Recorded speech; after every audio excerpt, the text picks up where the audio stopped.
राधे राधे भक्तों, ये वीडियो में हम आपको आमलकी एकादशी के बारे में बताने जा रहे हैं। फागुन का पवित्र महीना चल रहा है।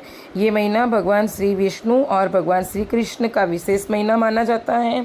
फागुन महीने की शुक्ल पक्ष की एकादशी को आमलकी एकादशी, रंगभरी एकादशी और गौर एकादशी कहा जाता है। मान्यता है कि आमलकी एकादशी के व्रत के प्रभाव से व्यक्ति के सभी पाप नष्ट हो जाते हैं और साथ ही जीवन में सुख, शांति और समृद्धि आती है। पौराणिक मान्यता के अनुसार विष्णु भगवान ने जब सृष्टि की रचना के लिए ब्रह्मा जी को जन्म दिया, तभी उन्होंने आंवले के पेड़ को भी जन्म दिया। आंवले के पेड़ में भगवान विष्णु का वास माना गया है।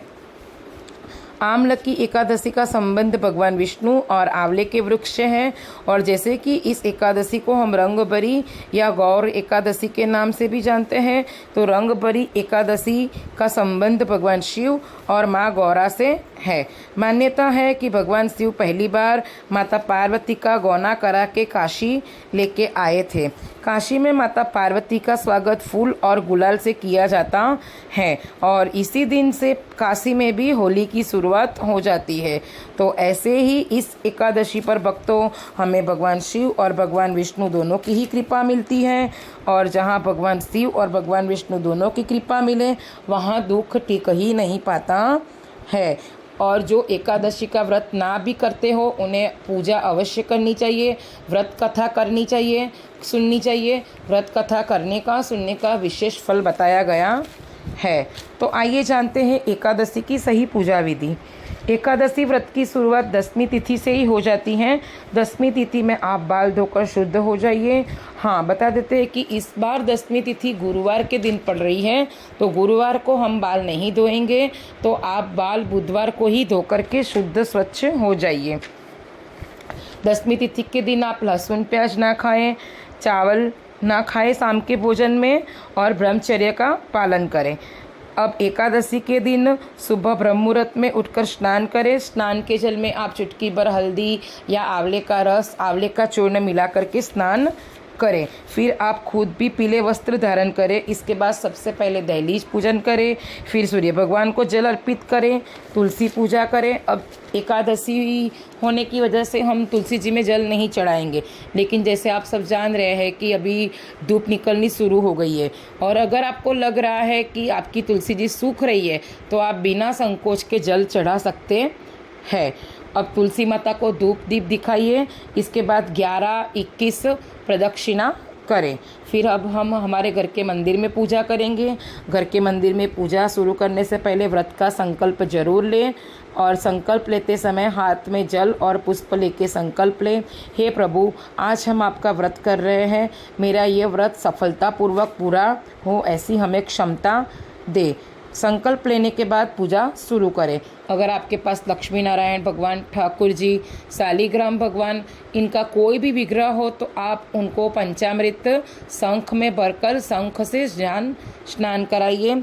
और जैसे कि आप जानते हैं कि रंगभरी एकादशी भी है आज, तो अगर आपके पास शिवलिंग है तो शिवलिंग का भी आप पंचामृत से अभिषेक करें।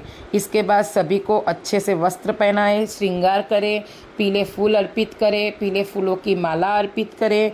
भगवान नारायण को, शालिग्राम भगवान को और ठाकुर जी को तुलसी दल अर्पित करें। और आज आमलकी एकादशी है तो प्रभु को आंवला जरूर से अर्पित करें। फिर सभी भगवान को गुलाल अर्पित करें, धूप दीप अवश्य दिखाएं।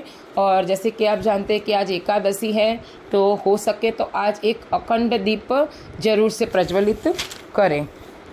इसके बाद आप भोग में आज के दिन प्रभु को मखाने की खीर, मौसमी फल या आंवले की भी कोई भी चीज़ बना कर के भोग लगा सकते हो।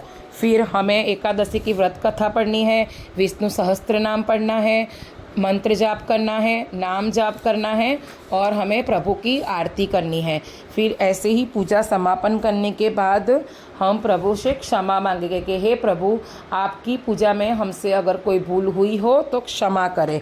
और जैसे कि आप सभी जानते हैं कि आज आमलकी एकादशी है, तो आंवले के वृक्ष की पूजा अवश्य करें। आंवले के वृक्ष, पीपल वृक्ष में जल चढ़ाएं।